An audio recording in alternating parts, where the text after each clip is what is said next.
New this morning, the Castle Rock Police Department is putting out a warning to help keep you and your valuables safe. 9 News reporter Brianna Fernandez is live right now in the 9 News garage. Brianna, police are seeing dozens of break-ins.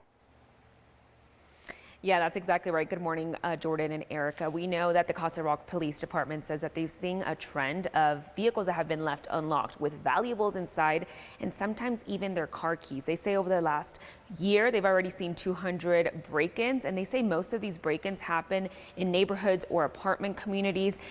We know just 2 weeks ago, actually, one neighborhood was targeted. We know 13 vehicles were broken into and 6 garages, and that's because every single car was left unlocked with a garage door opener inside the car, which of course made it easy for thieves to get into your home.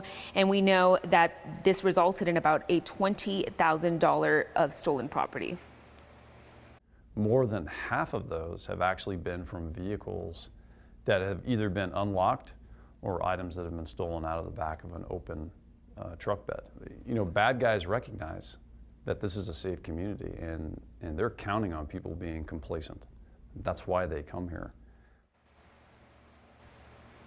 Yeah, so the best thing to do is to, of course, lock your vehicle, take your valuables inside, or just have it in a covered trunk. And you can also, of course, take your keys with you. Don't leave that inside. And if you see something, if your car gets broken into, report that immediately to the Castle Rock Police Department. Jordan? Yeah, Erica? that's some really good advice, Brianna. All right, thank you.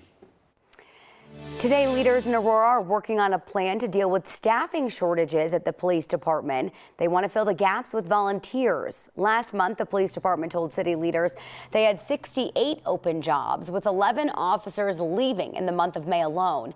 Now, the city council is talking about a plan to create a reserve police force. Unpaid people, some with training, some with basic certifications, would be called in to help police as needed. Now, it turns out there are 230 people like this already helping police departments across the state. They are certified through the same training as real officers so they can be armed. Aurora City Council member Danielle Jurinsky tells us they hope to start with firefighter medics, getting them trained so they can assist the SWAT team. City Council is set to discuss that plan tonight. This morning, investigators in 3 different communities are investigating claims of concerning, sometimes sexual behavior on trails. So far, detectives believe they are dealing with 3 different people. Over the weekend, police in Wheat Ridge arrested a man after they got calls about someone touching himself on the trails throughout the Greenbelt's open space. He's in jail because of warrants tied to sexual crimes out of California, but he has not been charged with any crimes in Colorado so far. In the past week, deputies in Jefferson and Douglas counties both shared warnings about similar behavior on trails there, but investigators with both agencies tell us the arrest in Wheat Ridge is not the same guy.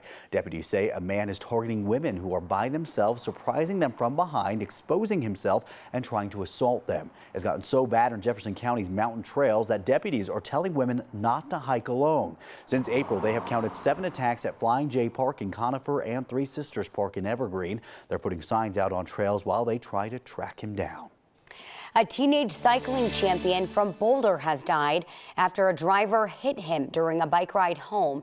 USA Cycling says 17-year-old Magnus White was training for the World Championships in Scotland next month.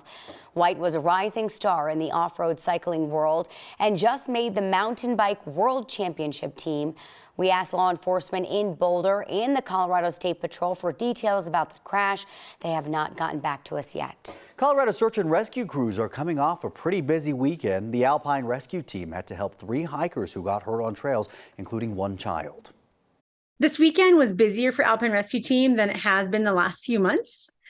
We're thinking a lot of people have been outside since the rain has subsided and our summer finally started.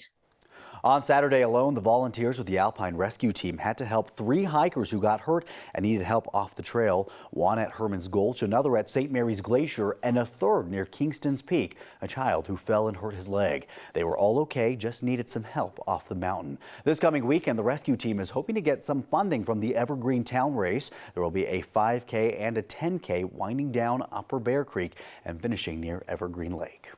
Continuing coverage this morning, it sounds like Xcel Energy and the workers union have avoided a strike, at least for now. The union says they reached a tentative deal. IBEW, the union representing Xcel workers, had been asking for things like bigger wage increases and voluntary overtime. We don't know the details of the tentative deal just yet. The union tells us they're still reviewing some things and members will still have to ratify it. Until then, the union says they signed a 30-day extension of the current contract to allow time for the process. Today, representatives from the UPS union will review a tentative deal to avoid a strike. The Teamsters union represents about 330,000 UPS employees in the U.S. Their contract was supposed to expire today, but the union says they have reached a 5-year deal with UPS. The Teamsters GM says the new deal will raise wages for all workers, create more full-time jobs, and provide more workplace protections and improvements like air conditioning and ventilation in delivery vehicles. After the review, members will start voting on the deal on Thursday.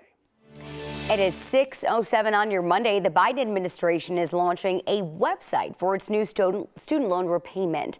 A few weeks ago, the Supreme Court struck down President Biden's original student debt forgiveness plan. This new plan could lower monthly loan payments and the amount of money students have to pay back over the lifetime of their loans. Now, it's all income-based. The website on your screen right now, studentaid.gov/IDR. That's where you will be able to apply for aid from that new plan. This week, former President Donald Trump could face new criminal charges, this time tied to efforts to overturn the 2020 election. Trump posted on his social media site, Truth Social, suggesting that he's experiencing an indictment, or expecting an indictment, I should say. It's still not clear when that could happen, though. It's one of several cases against Trump right now. Just last week, the special counsel added new charges against Trump and 2 of his aides in the classified documents case. Today, one of those employees is set to be in court in Florida. Carlos de Oliveira was a property manager at Mar-a-Lago.